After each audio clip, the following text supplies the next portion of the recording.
Olá, estamos felizes pelo percurso do Ligados pela História e hoje mais perto do final da trilha. Nosso passeio será em Tambaú. Se estiver pronto, é só nos acompanhar.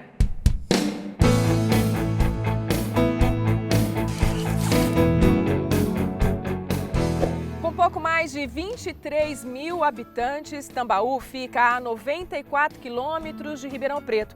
Conhecida como Cidade da Fé, sempre é lembrada pela trajetória do padre Donizete, que foi beatificado pela Igreja Católica em 2019. Para a gente contar a história de Tambaú, é preciso se aprofundar nos milagres desse brasileiro. Tá estranhando o guarda-chuva?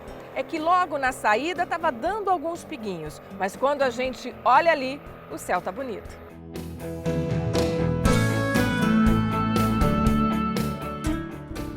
Tambaú, que significa Rio das Conchas, tem outros atrativos. A produção de cerâmica, por exemplo, chama a atenção do município, que é conhecido como um dos polos de maior produção do estado de São Paulo. Já na estrada é possível ver as muitas chaminés anunciando a produção cerâmica. Um pouco mais e os portais desejam boas-vindas. Chegamos à Cidade da Fé.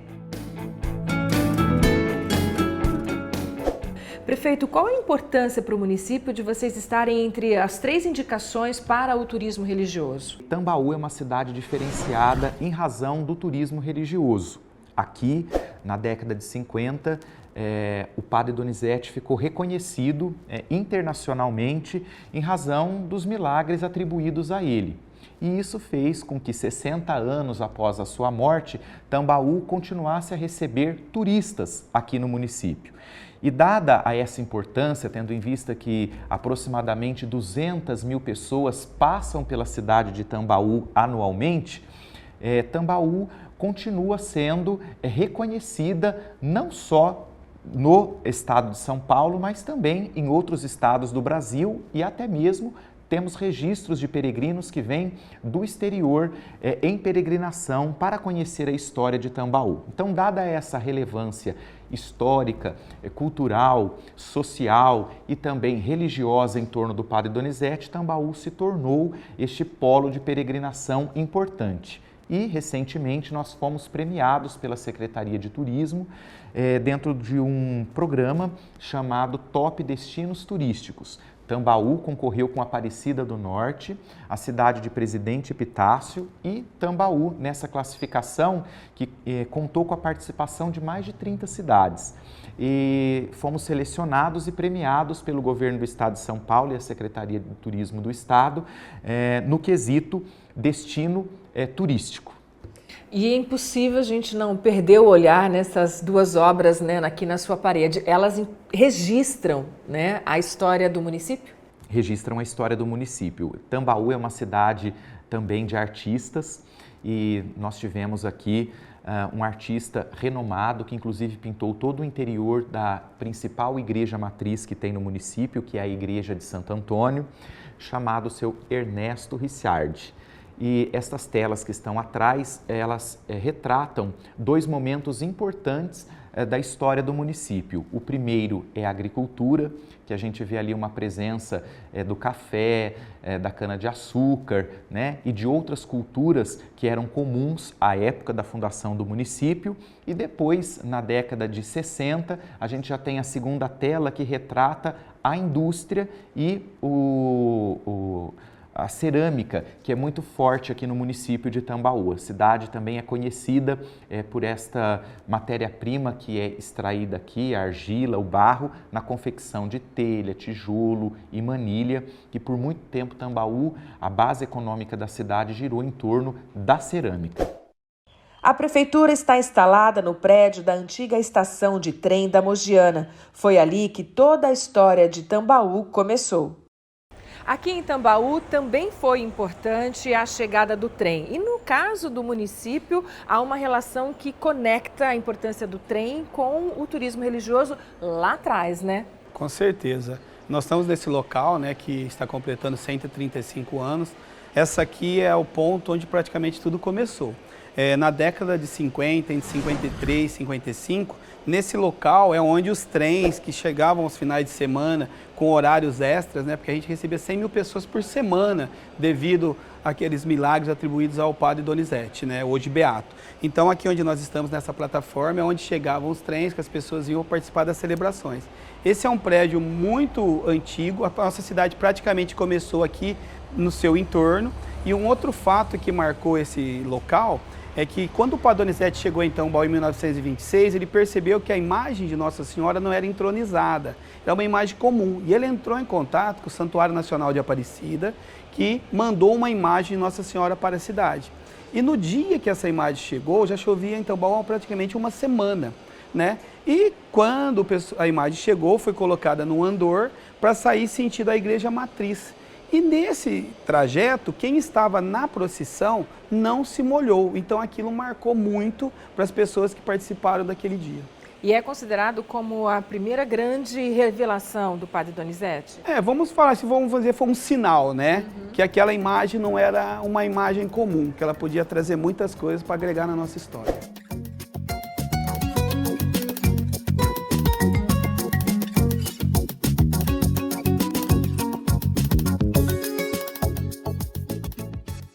A matriz de Santo Antônio não recebe os fiéis há algum tempo.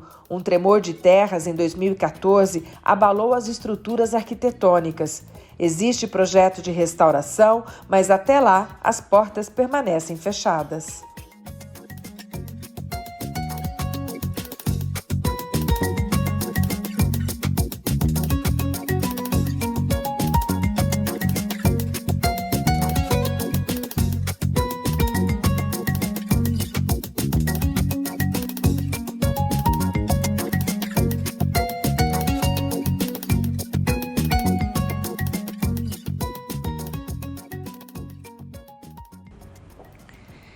Essa igreja guarda muita história, né? Com certeza, essa igreja é uma igreja centenária, né? Ela é a única na parte urbana que o padre Donizete pisou. Quando o padre Donizete chegou em Tambaú, nós fazemos parte era a paróquia Santo Antônio e ele veio para cá. Aí depois, no ano de 1929, no dia 11 de outubro, véspera do dia da padroeira, um pavoroso incêndio tomou toda a nossa igreja matriz, caiu a torre, queimou a torre do sino, queimou todo o telhado, sobrou praticamente só as paredes em pés, né? E nesse dia, o que marcou também a nossa história foi que 22 imagens foram levadas às cinzas. O nosso Santo Antônio, que é o padroeiro da nossa cidade, né? Que tanto é que quando Tambaú foi fundado em 1886, tinha o nome de Santo Antônio de Tambaú. O Santo Antônio ficou chamuscado e saiu intacta somente a imagem de Nossa Senhora, que quando o padre Donizete chegou aqui, junto com alguns paroquianos, a retirou, né? Ela saiu intacta. E depois ele levou ela para a igreja São José, do outro lado da cidade. E começou, depois de um período, a usar ela nas celebrações. Então, ela marca muito esses sinais que Tambaú teve no passado, porque essa imagem já mostrou lá atrás que ela não era uma imagem comum, não era uma imagem qualquer, porque ela escapou dos dois extremos, da água e do fogo.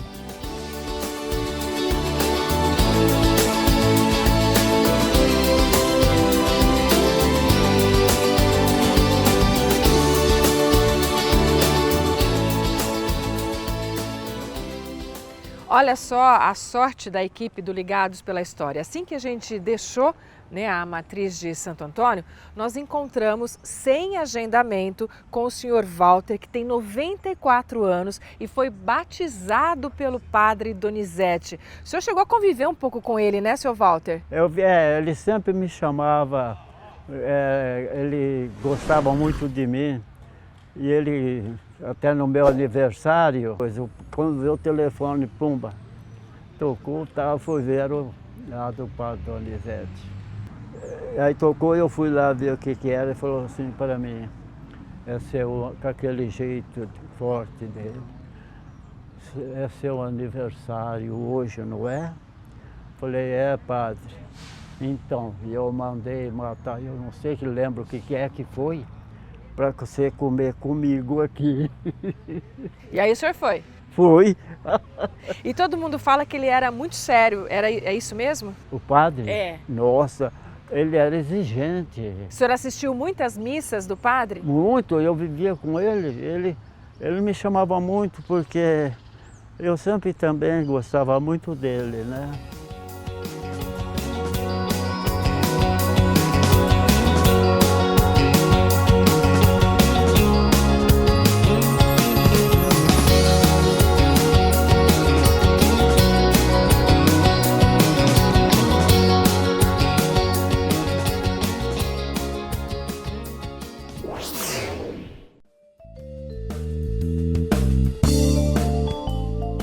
A praça onde está o Santuário de Nossa Senhora Aparecida guarda muitas das referências de Tambaú.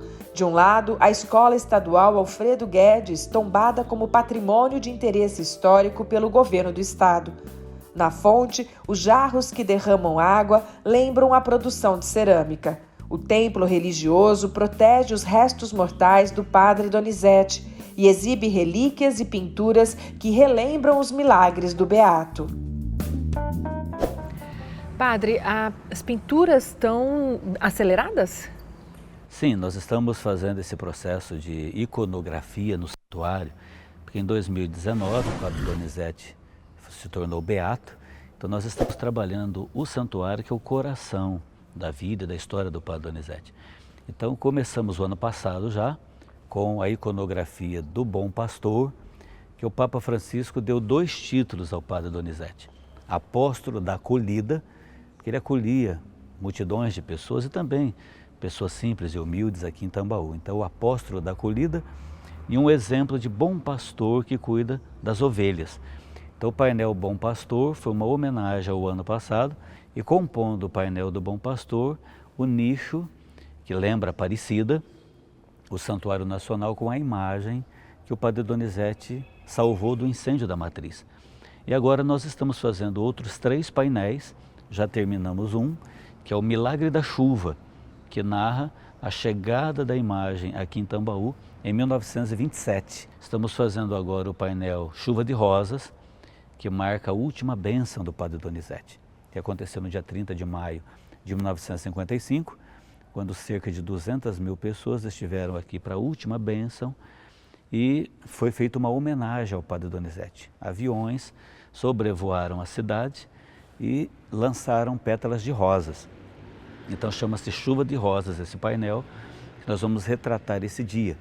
E uma frase foi cunhada na época, vamos escrever essa frase: rosas no céu, milagres na terra. E posteriormente, por fim, o 4º painel, o 3º de 2022, será pintado ali, quem entra no santuário à direita, que vai ser o milagre do fogo, quando ele salva a imagem do incêndio na matriz no dia 11 de outubro de 1929. Logo atrás a gente tem a capela onde os restos mortais do padre são mantidos. Sim, a capela se chama Capela Padre Donizete, ou Capela Beato Donizete, foi construída para justamente acolher as relíquias, os restos mortais do padre Donizete. Em 2009, no processo de beatificação, ele foi trazido do cemitério municipal para o santuário. Com o decreto da beatificação, a aprovação pelo Papa Francisco, então foi construída essa capela. Tem um lindo mosaico do padre Donizete chegando no céu, acolhido pelos anjos e Nossa Senhora Aparecida. Tem uma imagem dele, uma imagem de cera, e embaixo da imagem de cera nós temos um colchãozinho assim dourado, vermelho, com as relíquias. E é incrível, mesmo tendo a capela do padre Donizete, eu dou esse destaque, no cemitério municipal nós temos o túmulo dele, que continua muito visitado. E da beatificação para a santidade, como é que é o processo? Após a beatificação, é necessário um novo milagre para que o beato Donizete seja declarado Santo Donizete. E tem que ser um fato acontecido pós-beatificação. Por isso é muito importante as pessoas darem o testemunho de graças alcançadas para que a nossa equipe possa trabalhar.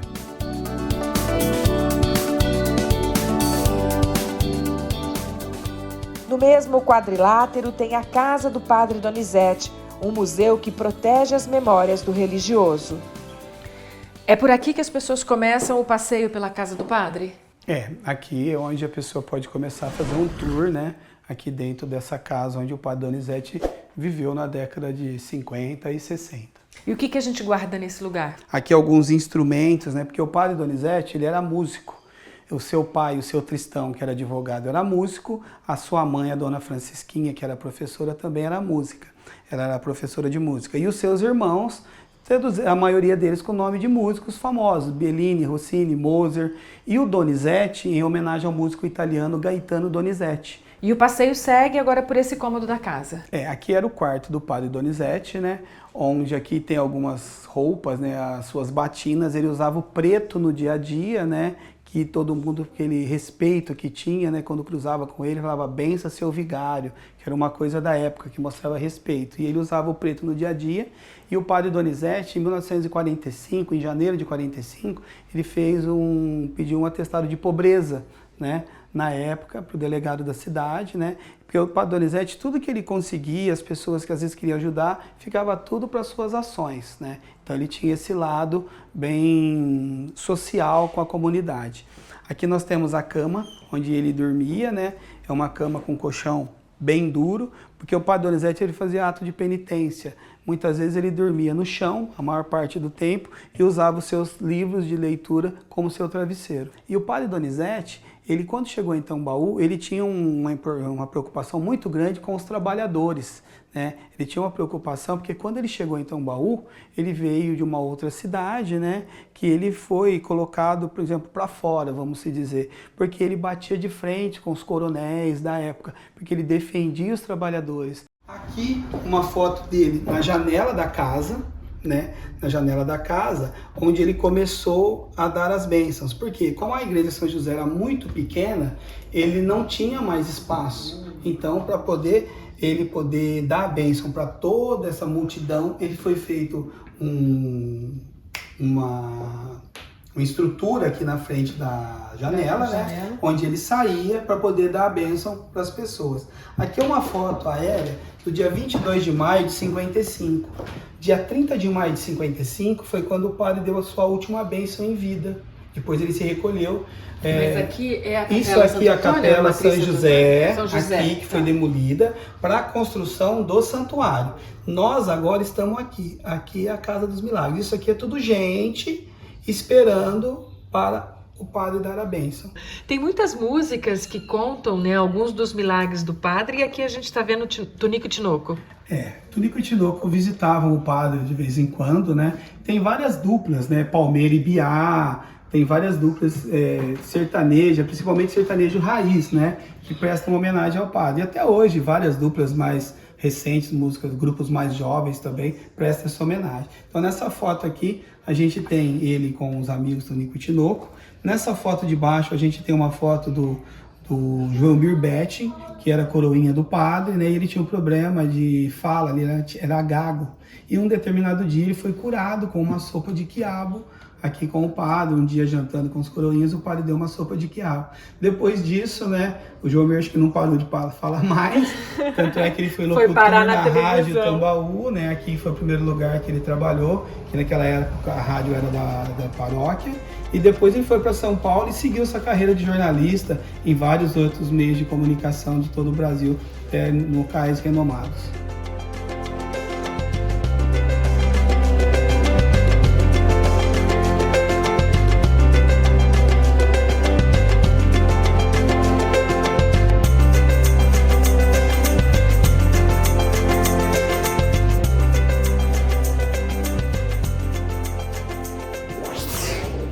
Outros espaços em Tambaú recebem os romeiros de todo o Brasil.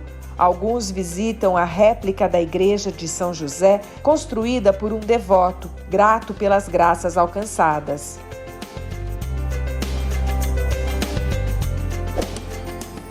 Perto da igreja fica também a estátua do Beato Donizete. Os fiéis se concentram no lugar para pedir ou agradecer. Bem do lado está o cemitério.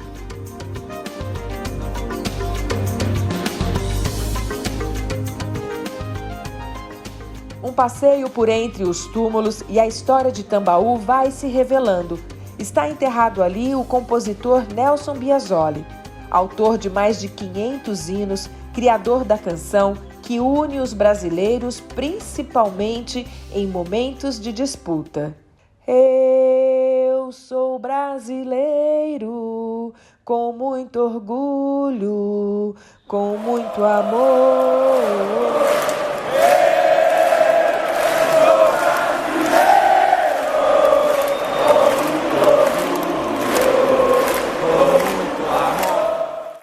Já chamada de capital da cerâmica, Tambaú tem uma paisagem cultural bem característica.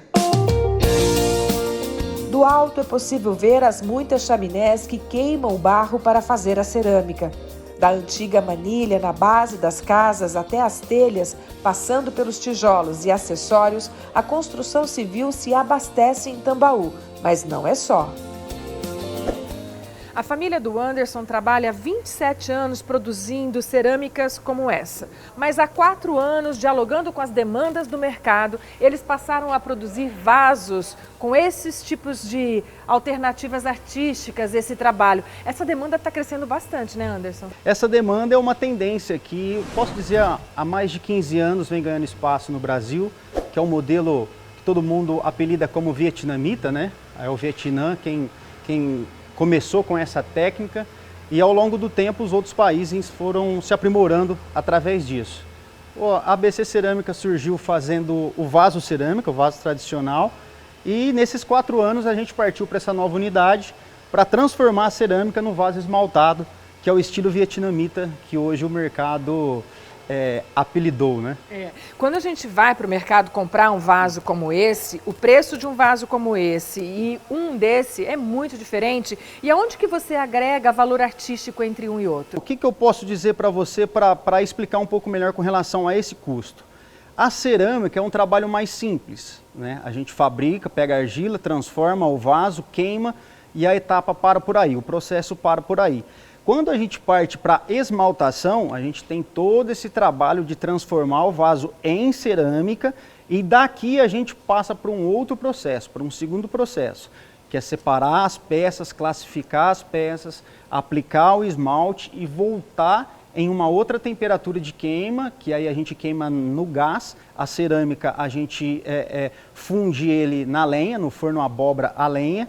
Já o esmaltado, ele precisa ser uma queima limpa que é feito no gás. Por isso que custa muito caro esse processo todo, toda essa operação, e é onde o custo de venda também e de consumo para o consumidor final fica um pouco mais elevado. E o processo criativo? Porque de repente você começa a observar, tem várias formas diferentes, nenhum é igual ao outro, a concepção tanto na forma como na cor, como na textura. Esse processo criativo está aqui dentro também? Está aqui dentro. E aí a gente explora todos que trabalham aqui dentro a ajudar a gente a desenvolver, porque isso é um leque de opções, né? Você mistura cores com cores, alguma substância junto com o esmalte para dar essas texturas, e aí, através disso, vai criando e vai formando novos produtos, novas cores. A matéria-prima sai tudo daqui? Sai tudo daqui, a maioria aqui de Tambaú mesmo. Alguma coisa que a gente pega nas cidades vizinhas, que é mais voltado para essa parte final da esmaltação, os esmaltes em si. Mas a matéria-prima para desenvolver a peça, o produto, o barro que a gente fala, é aqui de Tambaú, até porque Tambaú é muito rico nisso, né? Tem gente que fala que é o melhor lugar, é verdade mesmo? Eu acredito. Quer dizer, a produção de cerâmica é uma tendência, é uma questão tradicional e vai continuar, tem matéria-prima para longa data. Sim. Tambaú não é à toa que é chamado como capital da cerâmica, né? Durante muito tempo teve esse nome, foi respeitado através das indústrias que fabricam telha, tijolo, manilha, ainda é reconhecida por isso, mas eu posso dizer também que nesses últimos anos o vaso tem ganhado um espaço bem notável no mercado. Hoje acredito que nós já devemos estar em torno de umas 20 cerâmicas de vaso na cidade, né? Tem crescido, e isso é bom, né? Bom para o município, bom para a gente que está aqui também e precisa de mão de obra, né? E precisa de parceiros, um ajuda o outro. E é que seja no mercado, né? Porque você traz novas coisas, aumenta e a cidade sai ganhando. Exatamente.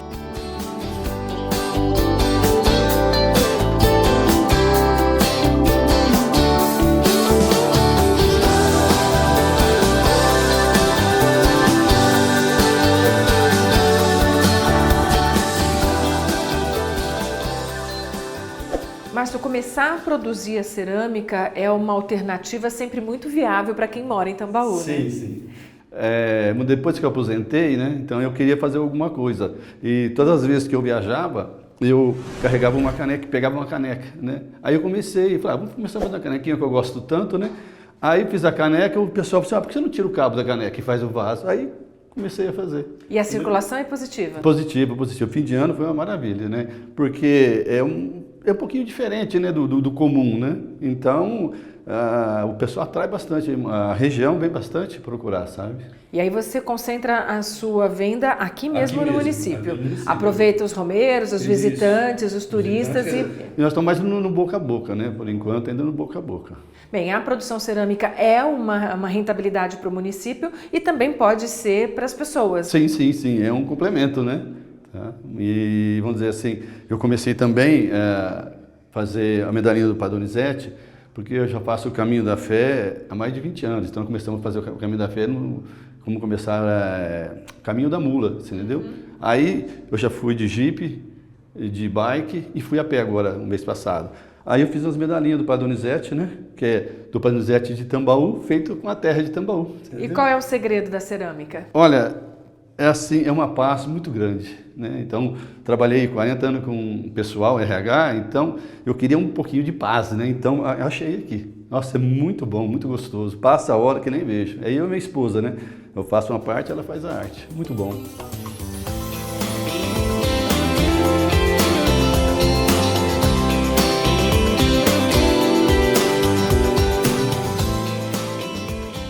Em busca de expandir seu polo industrial, Tambaú está investindo na diversidade. Visitamos uma fábrica de processamento de cacau. No mínimo, muito curioso. Do Pará, diretamente para Tambaú, o cacau é a matéria-prima aqui da Gencal. E o Lucas vai contar pra gente como é que esse processo se dá. Na verdade, o cacau, a transformação do cacau, Adriana, é uma magia, algo incrível, né? Que a gente olha um fruto, a gente não imagina o resultado que vai chegar, né? Quando a gente olha um fruto como esse, a gente não imagina que vai gerar o chocolate delicioso que nós temos.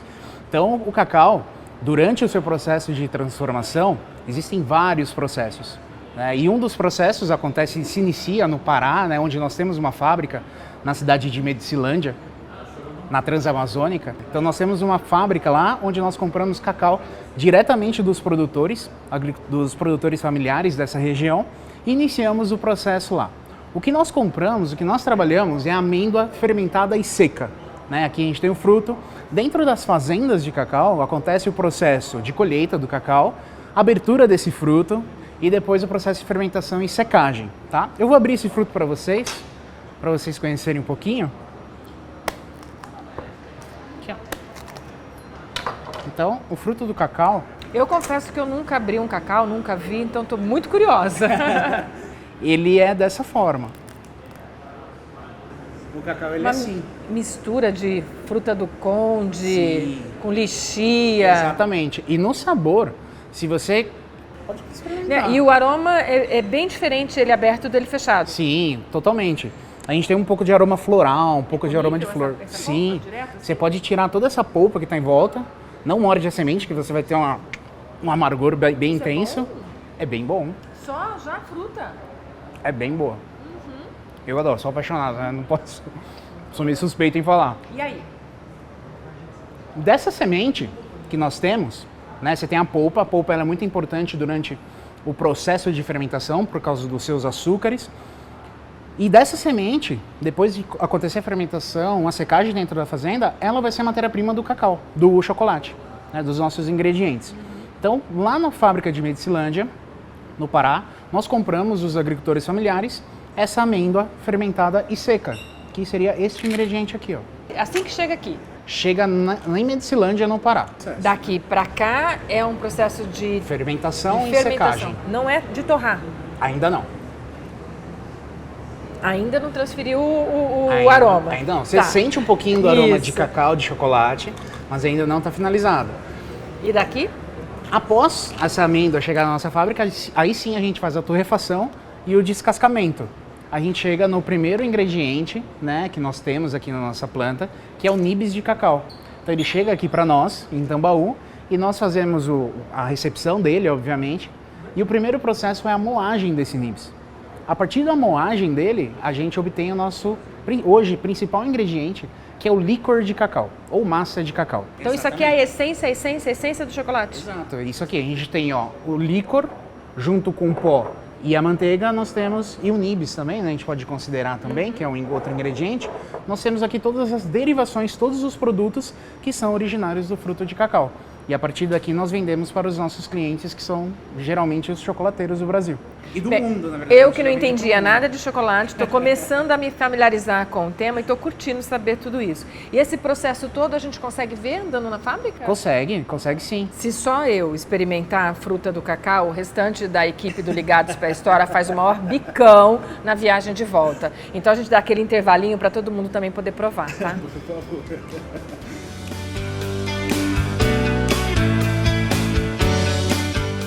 Esse é 100% cacau. 100% cacau.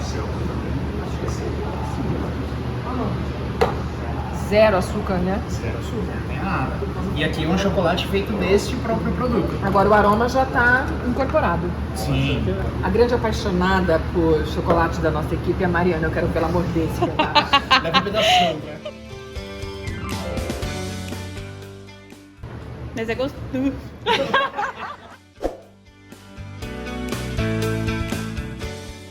Lucas, me conta por que Tambaú? É uma boa pergunta, Irena. Todo mundo pergunta isso, porque não tem um pé de cacau aqui em Tambaú, né? Não é uma região produtora de cacau.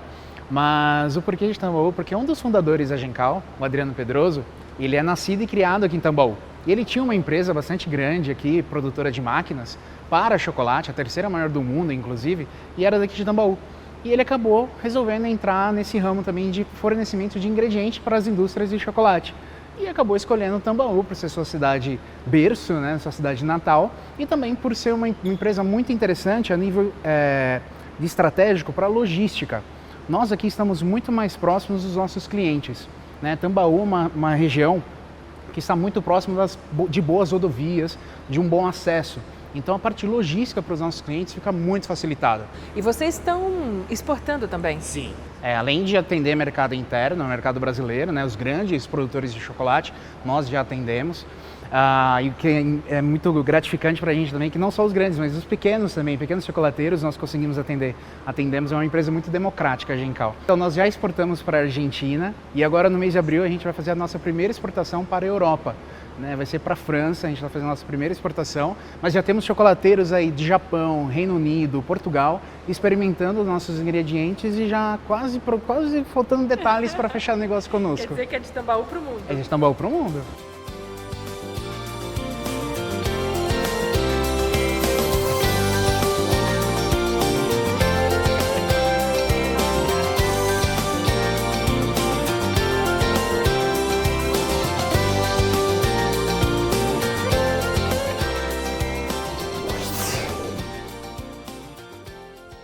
Fim de tarde, um bom convite é passear no parque. Essa é a ideia para os moradores de Tambaú, né? Sim, Adriana, a questão do parque ser revitalizado, né? Ele é um parque construído em 1982, né? E agora se transformou um parque turístico e de lazer, né? O parque turístico e do trabalhador. É para isso, para oferecer qualidade de vida ao munícipe, um local de lazer, mas também poder abrigar o turista através do turismo de aventura. Então, para isso, nós estamos oferecendo algumas atividades. Muitas coisas podem ser feitas aqui. Perfeitamente. A gente tem a questão de estar colocando o pedalinho, nós temos o centro de arborismo, a tirolesa, né? E nós temos o contato também com a natureza. Para a família toda? Família toda sempre muito bem-vinda aqui. Essa água toda é natural? Sim, a nascente fica um pouco mais acima, né? E ela vem pelo rio, né? E forma os lagos, né? E depois desemboca novamente no riacho. E a população toda chama a região ou é para a cidade? Hoje, meu público é a cidade, mas daqui a pouquinho será toda a região nordeste do estado de São Paulo, né, e a região altamogiana. Quem vem também mostrar a sua fé pode passar o dia aqui. Esse é o nosso princípio, a questão que nos interessa, que tem mais um motivo para que o turista fique mais um pouquinho em Tambaú e assim, né, faça a nossa cadeia produtiva da economia poder girar.